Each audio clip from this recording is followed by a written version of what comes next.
The red glow from Earth's burning cities painted the moon's surface crimson. Commander Jake Morrison stood in the underground bunker, watching the enemy ships rain fire on his home planet. The massive alien vessels looked like dark angels against the stars, their weapons turning mountains into glass and oceans into steam. "Sir, we're getting the final evacuation reports," Maria Rodriguez said, her fingers dancing across the communication panel. The young woman's face was streaked with dirt and sweat, but her voice remained steady. She had been working for 18 hours straight, coordinating with hidden bases across 3 continents. Jake turned from the observation window. The bunker stretched deep into the Colorado mountains, its metal walls humming with activity. Hundreds of people moved through the corridors carrying equipment and supplies. Children clutched their parents' hands, their eyes wide with fear and confusion. "How many more?" Jake asked. "Tunnel Station 7 just finished their last group." "That's 12,000 people through the quantum gates in the past 6 hours," Maria replied. "Station 3 is having problems with their power grid, but they should be done in 2 hours. Dr. Emily Carter looked up from her control station. The scientist's gray hair was pulled back in a messy ponytail, and her lab coat was stained with engine oil. "The quantum tunnels are holding steady. We can keep them open for another 4 hours, maybe 5 if we push the generators." Jake nodded. Project Exodus had taken 15 years to build in secret. While the world above worried about politics and economics, thousands of engineers and scientists had worked in hidden facilities, preparing for this day.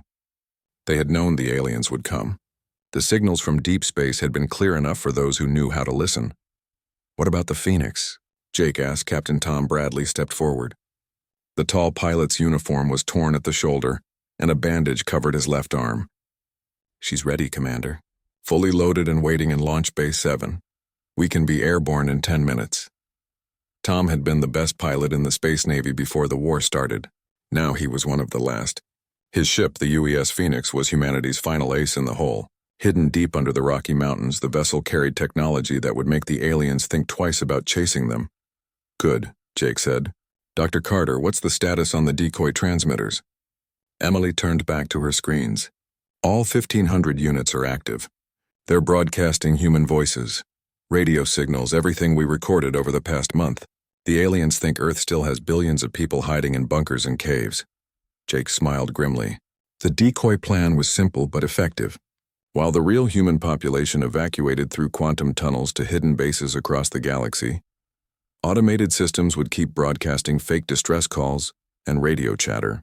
The aliens would waste weeks searching empty ruins for people who were already thousands of light years away. "Incoming transmission from the surface," Maria announced. Her face went pale as she listened to her headset. "It's President Harrison. He's ready to make the final broadcast." On the main screen, President Robert Harrison appeared. The man looked older than his 55 years. Gray stubble covered his jaw and his famous blue tie was gone, replaced by a simple brown shirt. Behind him, the ruins of Washington, D.C. burned under the alien bombardment. "My fellow Americans and all citizens of Earth," Harrison began, his voice cracking slightly. "This is our darkest hour. The enemy has overwhelmed our defenses. Our cities burn. Our people scatter like leaves in the wind. We have fought bravely, but we cannot win this battle." Jake watched the faces around him. Some people wiped away tears. Others stared at the screen with hard expressions. They all knew this was an act, but it still hurt to watch their world die, even if it was pretend. "To our children, wherever you may be, remember that humanity never surrenders," Harrison continued. "We may fall, but our spirit lives on. We are more than the sum of our fears. We are hope itself burning bright against the darkness." The transmission filled with static. Harrison's image flickered and broke apart. Then came the sound that would echo across the galaxy for years to come. The final, desperate scream of a dying world cutting to absolute silence. Jake counted the seconds. 10, 20, 30.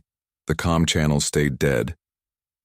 "All decoy transmitters offline," Emily reported quietly. "Earth is officially silent." Maria pulled off her headset and looked at Jake. "The Galactic Council monitoring stations will notice the silence within minutes. They'll wait 72 hours for any sign of life, then declare us extinct." "Let them," Jake said. "By the time they figure out the truth, we'll be long gone." Tom Bradley checked his watch.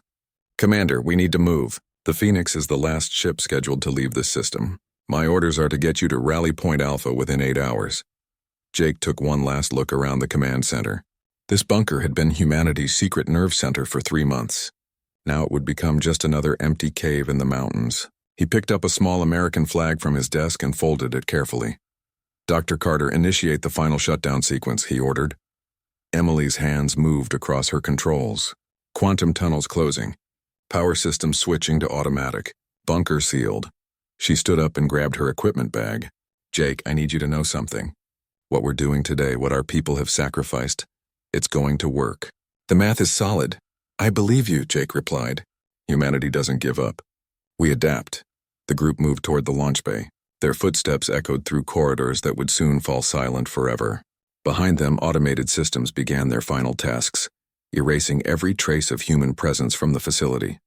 In Launch Bay 7, the Phoenix waited.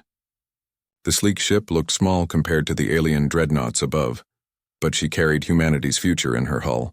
Advanced stealth systems, quantum engines, and most importantly, the location of Rally Point Alpha, where the scattered remnants of Earth's population would begin building something new.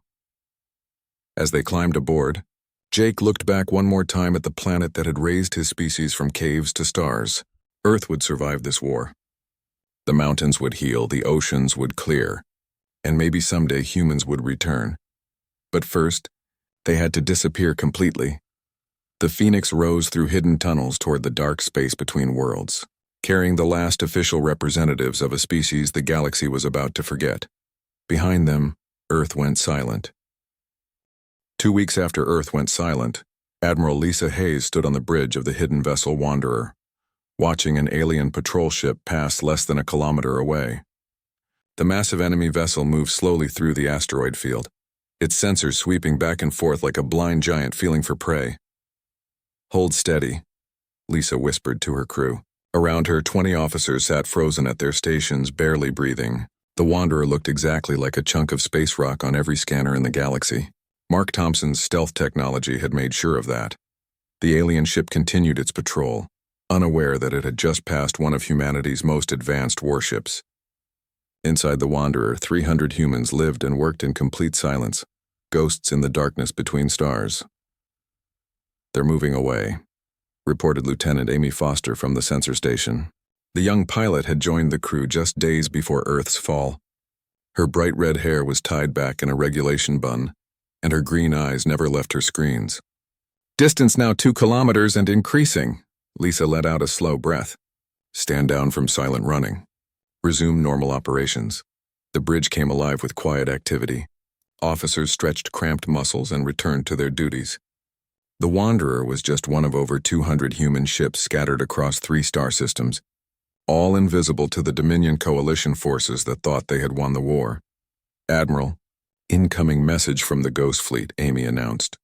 "Priority 1 encryption." "Put it through to my ready room," Lisa said. She left the bridge and walked down a corridor lined with fake rock texturing. Every surface of the ship was designed to fool enemy sensors. Even the engine signatures were masked to look like natural radiation from dying stars. In her small office, Lisa activated the secure communication system. The face of Captain David Miller appeared on the screen. The man looked tired, with dark circles under his eyes and gray stubble on his chin. His supply ship, the Mercy Runner, had been making dangerous trips between human hiding spots for 2 weeks straight. "Admiral, we've got problems," David said without greeting. "The coalition is getting smarter. They're not just patrolling the obvious routes anymore. They're checking everything. Dead asteroids, old mining stations, even abandoned satellites." Lisa frowned. "Any compromise to our positions?" "Not yet, but it's close. Yesterday they spent 6 hours scanning the Titan debris field, where we're hiding the refugee transport Gentle Hope. The field's stealth held, but just barely." "What about supplies?" David's expression grew grim. "That's the real problem. Food reserves are running low across all sectors. The farming ships are producing what they can, but we've got over 50,000 people spread across the hidden fleet. And medical supplies are critical. Dr. Wilson's been treating injuries with equipment meant for a crew of 300, not 3,000. Lisa rubbed her temples. The logistics of keeping humanity's scattered survivors alive were becoming impossible. They had planned for a difficult evacuation, but the reality was worse than anyone had imagined. "I'll speak with the other sector commanders," she said. We need to coordinate better distribution. There's something else, David continued. I've been hearing rumors from the mining colonies. Word is spreading that other species might still be alive too, species the Coalition claims to have wiped out years ago. This was news Lisa hadn't expected. What kind of species? The Keltar, for one. They supposedly died out 3 centuries ago when their home system was destroyed by a nova, but miners in the Outer Rim are reporting strange energy signatures that match old Keltar technology. Lisa thought about this. If other species had also faked their extinction, it could change everything. Keep listening for more information. If there are other survivors out there, we need to know. After ending the call, Lisa returned to the bridge. Mark Thompson was there, working on a portable scanner with engineer Jenny Walsh. The 2 scientists had been refining the stealth technology constantly since the evacuation began. Admiral, you need to see this, Mark said, looking up from his work. The tall man's usually neat hair was disheveled, and his lab coat was stained with circuit fluid. We've been monitoring Coalition communications, and they're starting to ask questions.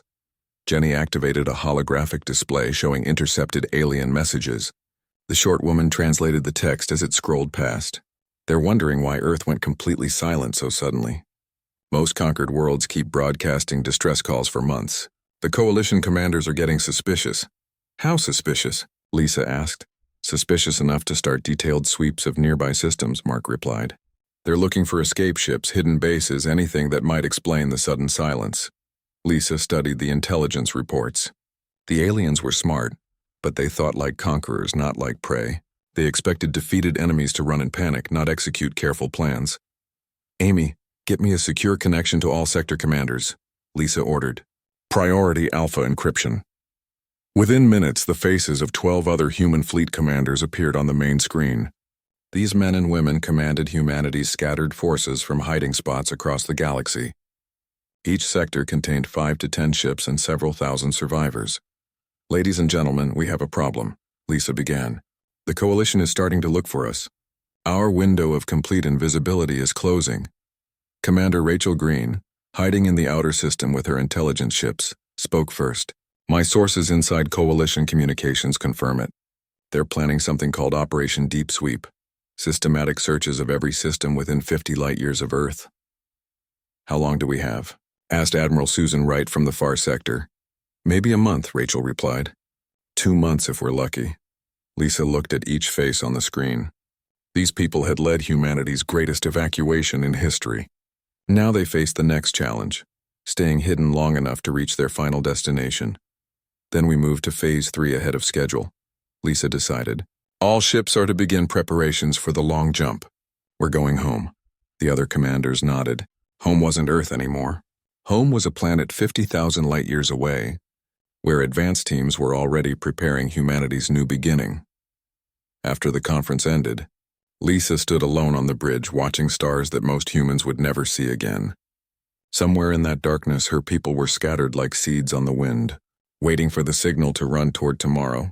Behind them, the Coalition celebrated their victory over the extinct human race. They had no idea that the hunt was just beginning. Captain David Miller gripped the controls of his supply ship as it drifted through the hollowed-out asteroid Sanctuary 7. The massive rock had been mined clean decades ago, leaving empty tunnels that now housed 2,000 human refugees. Emergency lights cast long shadows on the rough walls where families had built temporary homes from salvaged metal and plastic sheets. Docking in Bay 3, reported his co-pilot, Lieutenant Steve Rogers. The young man's hands shook slightly as he worked the controls. This was only his second supply run, and the danger never got easier. David guided the ship through narrow passages carved from solid rock. Around them, the asteroid spun slowly, creating artificial gravity for the people living inside. Children played in the corridors while their parents worked to maintain life support systems and grow food in hydroponic gardens. Captain Miller, welcome back, said Dr. Sarah Mitchell as David stepped off his ship. The doctor looked exhausted. Her brown hair was streaked with gray, and her medical uniform was stained from working long hours with limited equipment. Please tell me you brought medical supplies. 3 crates of antibiotics and surgical equipment, David replied, pointing to workers unloading his cargo. Best I could do with Coalition patrols everywhere. Sarah's shoulders sagged with relief. Thank God. We've had 15 cases of infection this week alone. Living in these conditions, even small cuts can become serious problems. David followed her through the main corridor. Families lived in small chambers carved from the asteroid walls. Blankets hung as doors, and personal belongings were stacked in every available space. Despite the cramped conditions, people smiled and waved as they passed. "How are supplies holding up otherwise?" David asked. "Better than I expected," Sarah admitted. "Sergeant Johnson has organized the civilians incredibly well. Everyone has a job, everyone contributes. The children help maintain the communication equipment. The elderly teach classes, and the adults handle construction and farming." They entered the medical bay, a large chamber lined with beds made from foam and metal frames. Sergeant Mike Johnson was there, his large frame bent over a small girl who had scraped her knee. The former Marine's scarred hands were surprisingly gentle as he cleaned the wound. "Hey there, Rebecca," Mike said to the 8-year-old girl. "You need to be more careful when you're climbing around the equipment." Rebecca Collins looked up at him with bright blue eyes. Despite living in an asteroid for weeks, she still smiled easily. "I was trying to fix the radio antenna in Section C. The grown-ups couldn't reach it." Mike chuckled. "Well, next time ask for help. We don't want our best communication expert getting hurt." David watched the interaction with amazement. Mike had been a tough combat soldier before the evacuation. Now he spent his days teaching children how to defend themselves and helping elderly refugees with daily tasks. "She's not wrong about the antenna," Mike told David quietly. "The kids have become our best technicians. Their small size lets them crawl through spaces adults can't reach, and they learn the equipment faster than anyone." "Speaking of communication," Sarah said, "we received an interesting message yesterday." "Show him, Rebecca." The little girl ran to a computer terminal and pulled up a recording. Strange symbols filled the screen, followed by translated text. "We are the Keltar. We greet the humans who hide among the stars. We too have learned to disappear from those who would destroy us." David stared at the message. "The Keltar are supposed to be extinct. Have been for 300 years.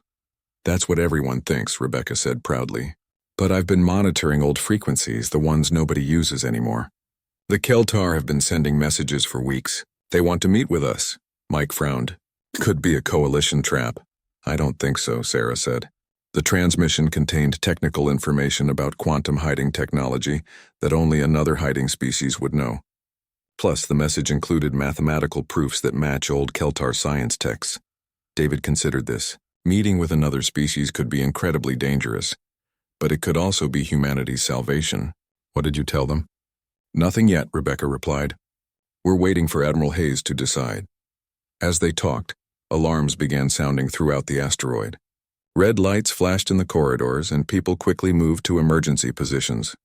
"Coalition patrol incoming," announced a voice over the communication system. "All personnel to hiding positions. Maintain complete silence." David felt his heart race. He had been caught in these situations before, but the fear never went away. Around them, families huddled together in their small chambers. Parents covered their babies' mouths to prevent any sound. Even Rebecca stayed perfectly still, her young face serious with concentration. The asteroid's outer sensors showed a coalition destroyer moving slowly through the nearby space. Its powerful scanners swept back and forth looking for any sign of life among the floating rocks. For 30 minutes, the humans waited in absolute silence. Children who normally played and laughed sat motionless. Adults barely breathed. The only sounds were the gentle hum of life support systems, carefully designed to mimic natural radiation from the asteroid's minerals. Finally, the destroyer moved away, its crew convinced they had found nothing but empty rock. "All clear," Mike announced. "Resume normal operations." People began moving again, but the tension remained. These close calls were becoming more frequent as the coalition expanded their search patterns. "We can't keep this up forever," Sarah said quietly. "The stress is wearing on everyone, especially the children." David nodded. "Admiral Hayes knows. The evacuation to the final destination is being moved up. We should have orders within days." "Good," Mike said. "These people have been incredibly brave, but they deserve better than hiding in a hole in the ground." As David prepared to leave for his next supply run, Rebecca tugged on his sleeve. "Captain Miller, when we get to the new planet, will there be real houses? And schools?" David knelt down to her level. "Better than that, Rebecca. There will be wide open spaces, clean air, and room for you to run and play. No more hiding," she smiled. I can't wait to see the sky again. Neither could David, but first, they had to survive long enough to get there. The underground railroad of human survival continued its dangerous work, moving supplies and hope through the darkness between stars. Captain Alex Parker watched through his ship's view screen as Sanctuary 12 exploded in a ball of fire. The hidden asteroid base had housed 3,000 human refugees just hours ago. Now it was nothing but glowing debris scattered across space. Did anyone get out? Asked Commander Rachel Green from her position at the communication console. Her face was pale, and her hands trembled as she worked to contact other evacuation ships. Negative, reported Lieutenant Chris Anderson from his fighter cockpit. His small ship darted between pieces of burning rock, searching for survivors. I'm not reading any escape pods or life signs. They hit it too fast. Alex felt anger burning in his chest. The Coalition had found their people using new search patterns that seemed to predict exactly where humans would hide. This was the fourth base discovered in 2 weeks. Captain, we've got company, announced his pilot, Lieutenant Karen Brown. Coalition battle group approaching fast. 6 ships, including a heavy cruiser. Alex made the hardest decision of his military career. All ships begin emergency evacuation of Sanctuary 13. Chris, get your fighters between us and those Coalition ships. We need 15 minutes. Copy that, Captain, Chris replied. His voice was steady despite the impossible odds. Eagle Squadron, form up on me. We're going to dance with the devil. Alex's ship, the Rescue 1, raced toward the nearby asteroid that held their next group of refugees. Behind them, Chris led 12 human fighters against a Coalition force 50 times their size. The young pilot had been the best in his academy class before the war. Now he was about to prove why. Rachel's fingers flew across her controls as she coordinated the evacuation. Sanctuary 13, this is Rescue 1. Begin immediate evacuation. All civilians to emergency transports. You have 14 minutes. Understood, Rescue 1, came the reply from Sergeant Mike Johnson. We're moving as fast as we can. Through his view screen, Alex watched Chris's fighters engage the enemy ships. The human vessels were tiny compared to the Coalition destroyers, but they moved like angry wasps, striking hard and fast before darting away. Explosions bloomed in space as both sides traded fire. Fighter down, Rachel reported grimly. Lieutenant Garcia's ship just took a direct hit. Alex clenched his fists. Every pilot lost was a friend, a trained warrior they couldn't replace. But Chris's squadron was buying precious time for the evacuation. At Sanctuary 13, families ran through corridors toward waiting transport ships. Parents carried children and elderly people, while teenagers helped move equipment. Mike Johnson stood at the main airlock, counting people as they boarded the rescue vessels. That's everyone from sections A through D, reported Dr. Sarah Mitchell as she helped an injured man onto a transport. But we still have people in the deep tunnels. How many? Mike asked. Maybe 200. They're bringing the quantum communication equipment and the food processors. Mike looked at his watch. 8 minutes left. The sound of explosions echoed through the asteroid as the space battle raged outside. In space, Chris Anderson rolled his fighter through a complex spiral, dodging plasma bolts from a Coalition destroyer. His wingman, Lieutenant Tom Davis, stayed close behind, covering his approach. Taking my shot, Chris announced. He fired a spread of missiles at the destroyer's engine section. 2 found their target, causing a chain of explosions that crippled the large ship. Nice shooting, Tom replied, but we've got 3 more coming in fast. Chris checked his fuel gauge. Half empty already, and they had been fighting for only 6 minutes. His squadron had damaged 2 enemy ships, but the Coalition vessels just kept coming. All fighters, this is Eagle Leader, Chris transmitted. Switch to hit-and-run tactics. Don't try to destroy them, just keep them busy. Back on Sanctuary 13, the last group of refugees emerged from the deep tunnels. Children clutched backpacks containing their only possessions while adults carried vital equipment. That's everyone, Mike reported to Alex. All transports loaded and ready to depart. Roger, Sanctuary 13. All ships begin departure sequence. Head for Rally Point Bravo. The evacuation fleet started moving away from the doomed asteroid. Behind them, Chris's fighters continued their desperate holding action against impossible odds. Captain Parker, we've got a problem, Rachel announced. Long-range sensors are picking up Coalition reinforcements. 20 more ships arriving in 5 minutes. Alex felt his heart sink. Even if they escaped this battle, the enemy was getting better at tracking them. Someone was giving the Coalition information about human hiding places. "Chris, we need to go now," Alex transmitted. "Break off and retreat." "Negative, Captain," Chris replied. His fighter was trailing smoke from engine damage, but he kept fighting. "If we leave now, they'll catch the transports." "Give me 2 more minutes." "Chris, that's an order." "Sorry, Captain. Communication malfunction." Alex watched helplessly as Chris's damaged fighter made one final attack run on the Coalition flagship. The young pilot fired every weapon he had, then rammed his ship directly into the enemy bridge. The explosion lit up space like a small star. "Eagle leader is down," Tom reported quietly. "All remaining fighters retreat to the rally point." As the human fleet escaped into the darkness between stars, Alex stared at the place where Chris Anderson had died. The pilot had saved 3,000 lives with his sacrifice, but the cost was getting too high. "Captain, incoming priority message," Rachel announced. "It's from Admiral Torres." Alex activated his private communication screen. The face of Admiral William Torres appeared, looking older than his 60 years. "Alex, we've lost 4 more bases in the past week. The Coalition is hunting us too effectively." "Yes, sir. They seem to know exactly where to look." "That's because they do know," Torres replied grimly. "We have a spy problem.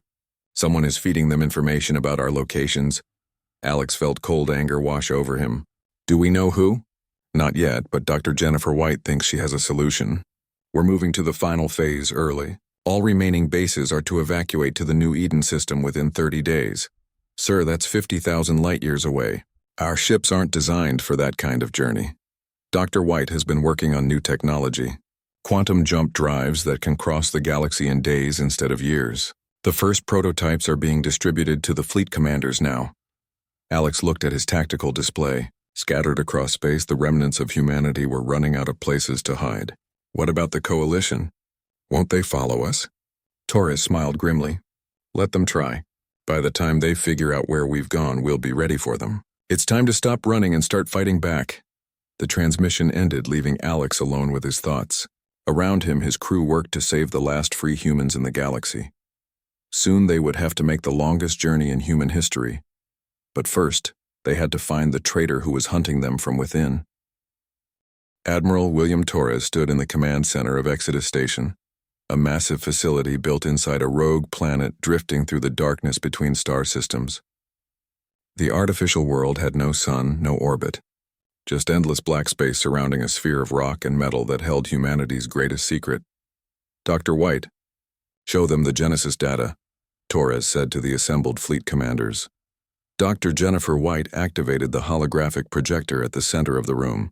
A blue-green planet appeared in the air, rotating slowly to show continents and oceans. The world looked remarkably similar to Earth, but the star patterns around it were completely unfamiliar.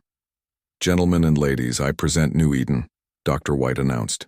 The scientist's gray hair was pulled back in a neat bun, and her lab coat was spotless despite working for 18 hours straight. Located in the Kepler 4Hum42 system, approximately 50,000 light-years from our current position, Admiral Lisa Hayes leaned forward in her chair. "Dr. White, that system was surveyed decades ago." The planet was uninhabitable. No atmosphere, no water, completely dead. Jennifer smiled. "That was 20 years ago, Admiral. We've been busy since then." The hologram changed to show massive orbital stations surrounding the planet. Thousands of automated ships moved between the surface and space, carrying equipment and materials. For the past 2 decades, robotic terraforming systems have been transforming New Eden, Jennifer continued. "We've built an atmosphere, created oceans, and seeded the continents with earth plant and animal life. The planet is now fully habitable." General Kevin Brown studied the display with professional interest. The veteran soldier had fought in 3 wars before this one, but he had never seen a military operation on this scale. "How many people know about this?" "Fewer than 1,000, Torres replied. The Genesis project was classified above top secret. Even most government officials didn't know the full scope. Captain Nicole Davis, one of the advanced scouts, stood up. "Admiral, I've been to the system. The planet is beautiful, but it's completely isolated. How do we get 50,000 people across the galaxy without the Coalition following us?" Torres nodded to Dr. Robert Taylor, a thin man with nervous energy and brilliant eyes. "Dr. Taylor has been working on that problem." Robert activated another holographic display showing a strange engine design. Quantum jump drives. They don't move through space like normal engines. Instead, they fold space itself, allowing instantaneous travel across any distance. Instantaneous?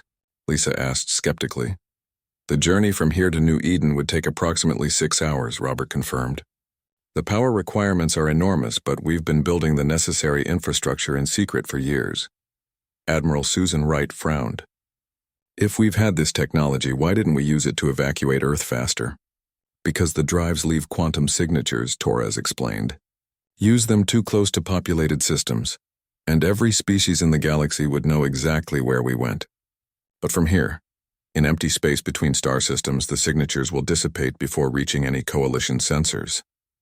Jennifer brought up a new display showing ship configurations. We've been retrofitting the entire hidden fleet with jump drives. Every transport, every warship, every supply vessel. The installation is nearly complete. What about the coalition? General Brown asked. Once they realize we're gone, they'll start searching. Torres smiled grimly. Let them search. By the time they figure out what happened, we'll be ready for them. Nicole Davis activated her personal datapad. Admiral, I need to report something. During my last scouting mission to New Eden, I encountered Keltar ships in the outer system. They've been watching our terraforming operation. The room fell silent. First contact with another species could change everything. Did they try to communicate? Torres asked. Yes, sir. They want to meet with our leadership. The Keltar have been hiding from the Coalition for 3 centuries, and they're interested in an alliance. An alliance against the Coalition? More than that, Nicole replied. According to their messages, there are dozens of species that have faked their extinction over the past few centuries. The Coalition thinks they rule an empty galaxy, but they're actually surrounded by enemies they don't know exist. Torres considered this information. A galactic alliance of hidden species could tip the balance of power completely. There's something else, Jennifer said quietly. Something I haven't told anyone except Admiral Torres. The Genesis project was just phase 1. She activated a final holographic display, showing multiple star systems with terraformed worlds. We've been building new planets for all of the hidden species. The Keltar, the Lost Zephyrians, the Mindari Collective. Everyone the Coalition thinks they destroyed. Lisa Hayes stared at the display in amazement. How many worlds? 15 so far, with more under construction. Each species gets a new home far from Coalition space, and all of them are connected by quantum communication networks. You're talking about rebuilding galactic civilization in secret, General Brown said slowly. Exactly, Torres confirmed. The Coalition conquered the galaxy by destroying established civilizations, but we're building new ones they don't know about. Hidden worlds, secret alliances, advanced technology they can't imagine. Nicole Davis smiled. And once we're all established in our new homes? Then we stop hiding, Torres said. The Coalition has grown lazy and arrogant. They think they won the war centuries ago. They have no idea what's coming. Robert Taylor brought up tactical displays showing weapon systems and defensive installations. New Eden isn't just a colony world. It's a fortress. Quantum shield generators, phase cannons, automated defense fleets. If the Coalition finds us, they're in for a very unpleasant surprise. How long until we're ready to begin the exodus? Lisa asked. The first wave departs in 72 hours, Torres announced. All remaining refugee bases will evacuate in groups over the next 2 weeks. By the end of the month, there won't be a single human left in Coalition space. What about the people still hiding on Earth? Someone asked. Torres's expression grew sad. There are no people hiding on Earth. The last human left that system weeks ago. Earth is truly empty now, just as the Coalition believes. The room fell quiet as the implications sank in. Humanity was about to make the greatest journey in its history, leaving behind the world that had raised them to build something new among distant stars. Ladies and gentlemen, Torres said finally, we've spent centuries dreaming of reaching the stars. Now we're going to do something even more ambitious. We're going to make the stars ours.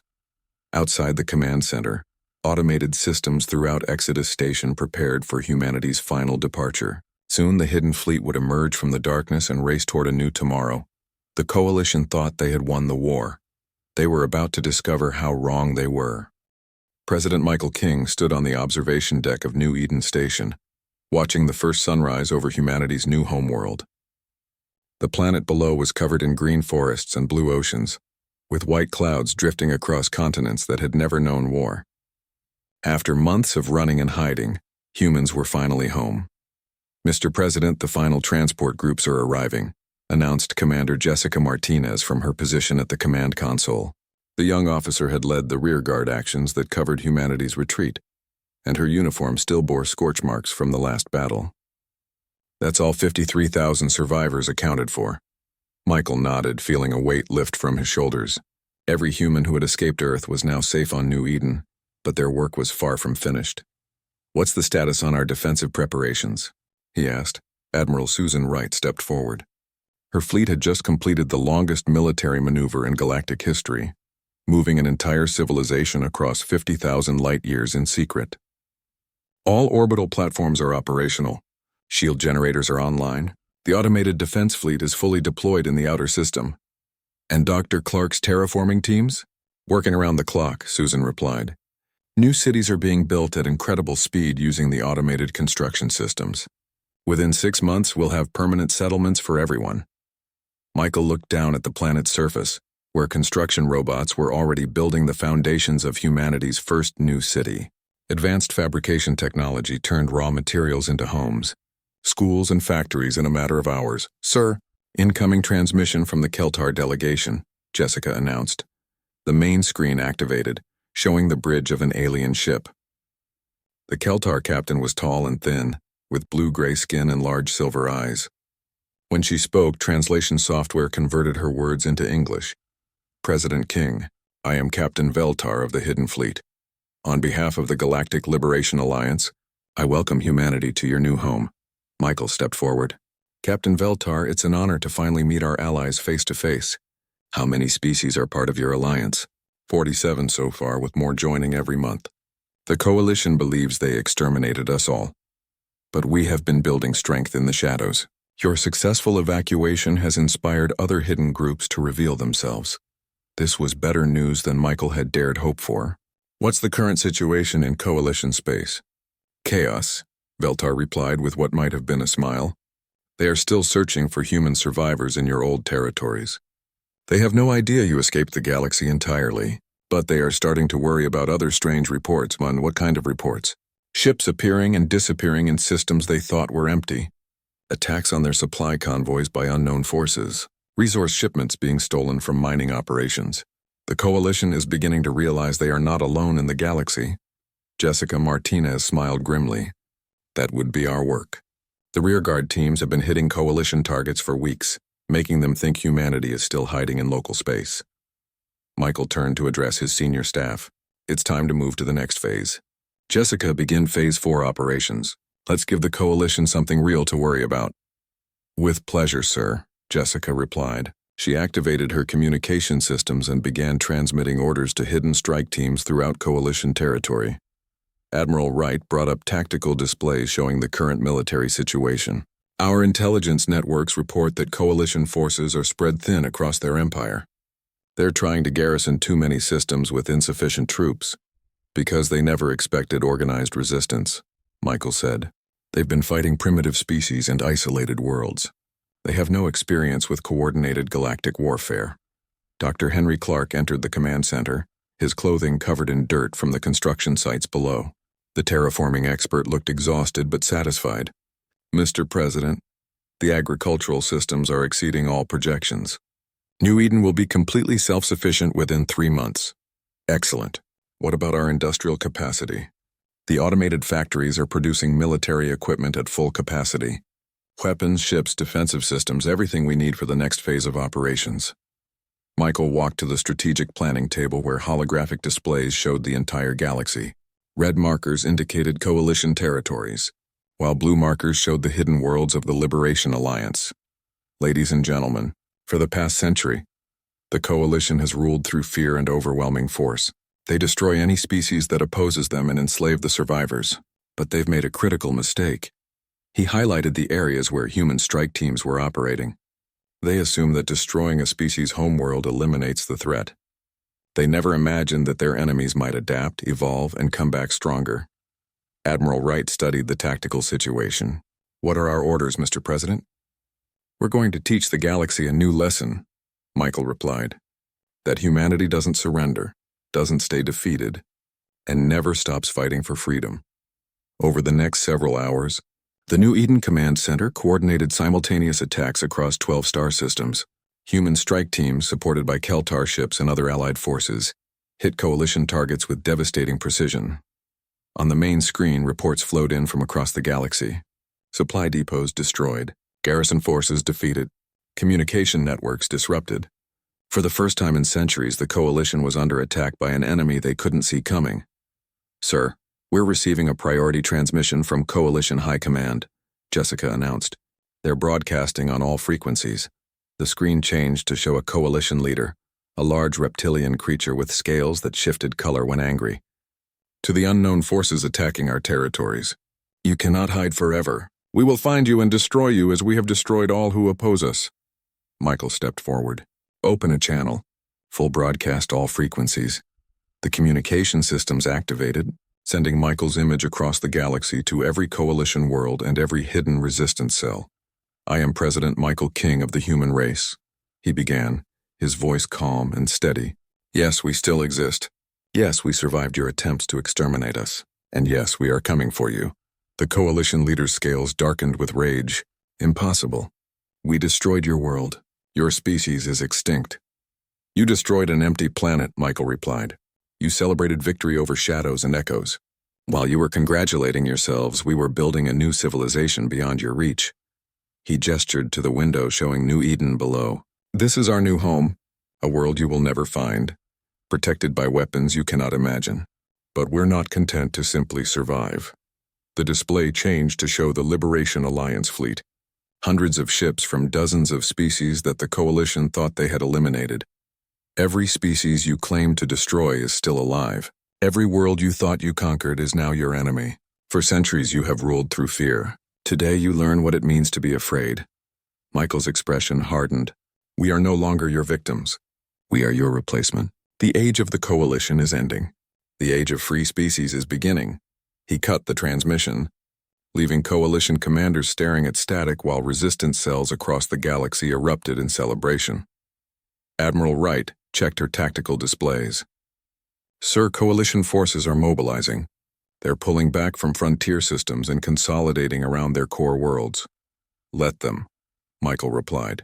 "The more they concentrate their forces, the easier it will be to avoid them while we liberate their subject species." Jessica Martinez smiled as new reports came in. "Mr. President, 17 more species have contacted us in the past hour. They want to join the Liberation Alliance." Michael looked out at the stars surrounding New Eden. Somewhere in that darkness, the coalition was learning that their greatest victory had been their greatest mistake. By trying to exterminate humanity, they had created an enemy that would never stop, never surrender, and never forgive. "Send a message to all human ships," Michael ordered. "Welcome to the new galaxy. The hunting season is now open. Far across space on worlds the coalition thought they controlled, rebellions began. The galaxy's prey had become its predator and the hunt was just beginning. Earth had gone silent. But humanity had found its voice.